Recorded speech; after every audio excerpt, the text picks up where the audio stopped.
Really good win for our group. A lot of respect for this Purdue team, and obviously tremendous respect for Matt. Our teams have competed against each other for a few years now, and obviously they got us here last year pretty good, and got us at their place more than pretty good. So it was a good win. I think they're a really quality team that's extremely well coached and presents problems offensively and defensively. And we had some really good stretches, and we had some stretches that, we got to keep growing and improving on. But make no mistake, you beat a team that is as complete as Purdue is in a lot of ways on your home floor. It's a really good win. Thank you to our fans who came out today. Great environment, great energy in the building. I know all of our remaining weekend games are sold out. I would love for senior night to get sold out as well. So just really appreciative of our fans, but great job by our players. Chris, when the final whistle went off, you were pumping your fists and gesturing with the students a little bit. Did this mean anything extra? I mean, I know all wins are hard to get at this time of the year, but did this one sit with you any different or feel any different? Yeah, I think it was more that, Adam, the former. I just think it's hard to beat teams. I mean, I saw this team go in and play a good Indiana team last week, and that can put a little fear into a coach. So I thought our guys were aware of that, had great respect for this Purdue team, and were able to kind of keep it within. It was just it's a little bit of an exhale, and appreciative of our students too, because they've really both home games this week, they've really brought great energy. I mean, our nut house has been great, fantastic this week. When you talk about good stretches, bad stretches, did the defense sort of stay consistent throughout all that? Because even when the shots weren't going in, the Purdue never really seemed to. Once you pushed the lead out, they didn't seem to get back. Yeah, I thought our defense was as good and as sound as we played all year, and they're a little bit different when they play at home versus on the road in a lot of ways. Offensively, their numbers are a little bit different, but still they're very difficult to guard. Trayvon Williams is a load inside. So I thought our defensive consistency was good. Like I said, Purdue puts their players in great position, and they make it difficult to guard. We had stretches in the first half where we just both missed shots and turned it over against their pressure, which they're good at. Some of that was on us. Some of that was credit to them. Chris, what did you make of Kyle's game? He ended up leading you guys in scoring at a career high. I know he took a couple threes too. I didn't know if you were told him to take those threes or you wanted to take those threes or not. But maybe aside from those threes, how do you feel like you played today? Yeah, I didn't tell him to, Bill, but I didn't tell him not to either. He was wide open on the first one. Corner three, he shot it really well in practice throughout the year. I didn't mind. I think two of them I didn't, or one of them, the corner one I certainly didn't mind. I think more than anything, he impacts the game ways that not always are on the stat sheet, but today it really was on the stat sheet with his rebounds and his scoring, his activity, his ability to guard different bodies in different positions. He was really good. When you guys are back at 500 now in Big Ten play, and obviously there's still a long way to go, when you think of how your team just sort of needs to continue playing the rest of the way, does a guy like Kyle with his motor and what he's playing through sort of physically, does he sort of embody that as much as anybody on your team? Embody what? I missed you there. The effort, the mindset that your team needs to continue to play with moving forward. No doubt. I think that's the difference. And we'll see if we can do that on the road against a really good Iowa team that is so much different at home. That's going to be as great a challenge as we've had because – this stretch has been great, but I didn't feel like, and Wisconsin had a lot to do with that, but I didn't feel like we brought enough effort in that particular game, in this stretch, which has been so strong in that area, including our win on the road at Michigan. So we'll see. I think that's the next challenge for our group and our captains to lead the way there. And I think we practiced pretty well since really before the Minnesota game. I've said that for a number of weeks. I felt like we were practicing a little bit better. You don't always see the results. We certainly did in that particular game, but we started to see some growth.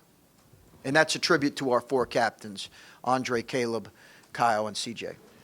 Gonna focus on the defense again. When you start going through some of these offensive stretches where you're maybe struggling a little bit, I think it was 24-12 for a little bit there, and you see your defense kind of stay strong. Are you happy to see that, like, at least that part of it is still kind of wavering itself? Yeah, that's a mindset thing. That's a toughness thing. If you're going to waver on that end, and if that's tied to your offense, then you are one soft group, and we weren't today. And, like, your last 6 games here that you're getting ready to play are going to be kind of similar as far as the talent level and as far as the competitive level. Is this how you – obviously you don't want 16 turnovers every single game, but, like, do you feel like this is how you guys are going to have to play, where you're going to have to lean on your defense a little bit more when you do have these 4 or 5 minute I think it stretches? varies from game to game, really. I thought, what do we have in the first half of the Rutgers game? 30-something, offensively. It was a little bit of a different game in that particular game. I thought we closed the half really well with the score and a stop today, which was critical. Bottom line, I think each game is different. I just know we have really, really challenging games coming up. I don't know outside of Iowa what's after that. Just in this league, they keep coming, and I think every game's going to be different.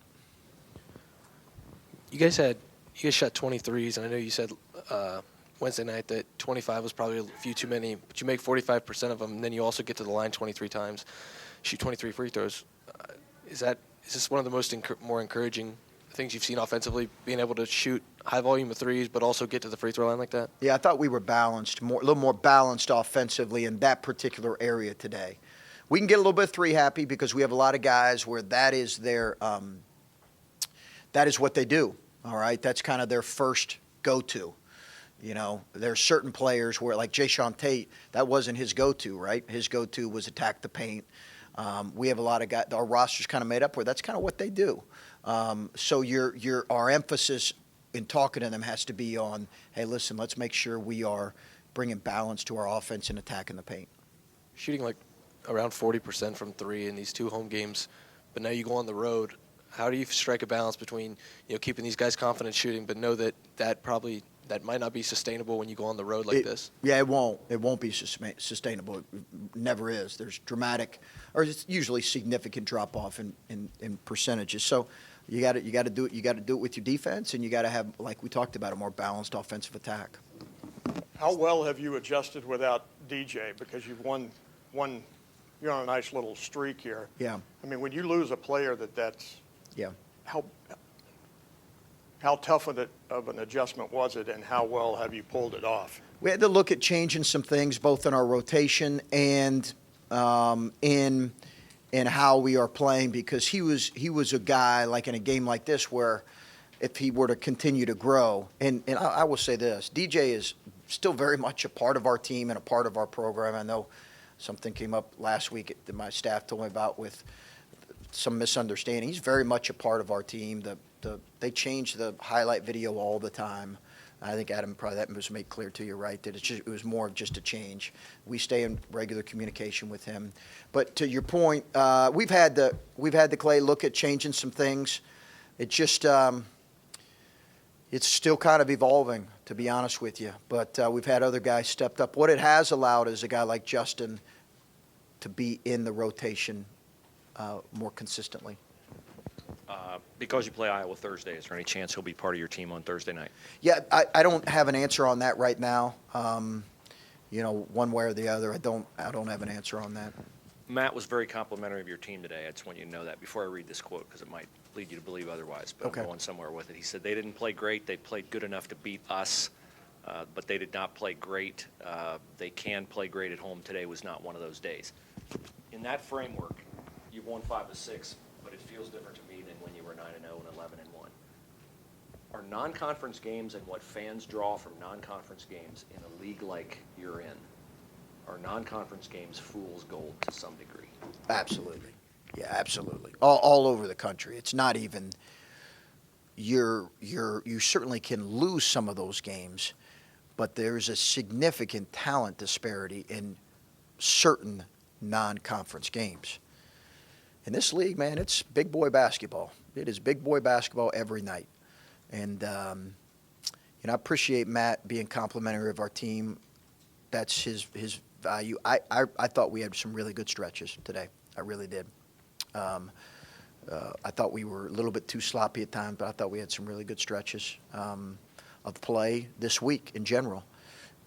As complete as we would have liked, not necessarily. That's where we got to keep getting better. But really good now, your standard for really good now, I would imagine is different than your standard or what was displayed during what people would figure was a really good stretch against Villanova, Carolina, Kentucky. No, not at all. I mean, such a different part of the season. Not at all, really. I think I got a lot of respect for the teams that we're playing, and when you look at their numbers, they're almost equally as they're very similar. Like Purdue's numbers are very similar to Villanova's when you look across the board. And granted, that was a bit of an outlier because of how we shot it, but not really. Standard has not changed. Obviously, we're down a little bit. An important player, so maybe that. But not at all. I felt like we did have some really good stretches. CJ gives you 9 points. He had 4 assists and no turnovers in a game where you guys did turn it over. What did he give you today? Just steadiness, ball handling, balance. Made the right play a lot. Took maybe 1 or 2 poor possessions end of our last 8 minutes of the first half. I didn't love, but steadiness, solid defense. I thought he was really solid today. What is he continuing to give you from just controlling the offense and doing things like people are going to look at his scoring, but that's obviously not his primary thing on this team. What is he giving you from controlling the game and, like you mentioned, defense and things like that, things that we're not maybe noticing? Yeah, in a game like today, his just ball handling, his ability to initiate offense under duress was critical. And like you look at our game from at Indiana, how much better we are at initiating offense against pressure than we were at that time. You remember all the times, and some of that is we had a couple different point guards, but we're much better at getting into our stuff against pressure, I believe, right now than what we were. You had mentioned the offensive balance, but defensively, I think you had pretty solid balance in defending them both inside and outside. Were you seeing the same things? Yeah, I was. I thought we were consistently pretty good. They probably miss shots that they're normally going to make that they'll make at home, to be honest with you. But I thought we were pretty consistent there. We had some lulls offensively that I didn't love, and just some plays where we just were not tough enough with the ball offensively. That's probably my biggest frustration. But I thought defensively we were pretty solid. Did you feel like you made progress in not allowing the missed offensive shots and the offensive lulls to sort of debilitate you offensively? Well, that's a maturity thing, and that is a growth thing. I told the guys after the locker room, Caleb Wesson as a freshman, when he had frustrating moments, it affected every part of his play. It just did.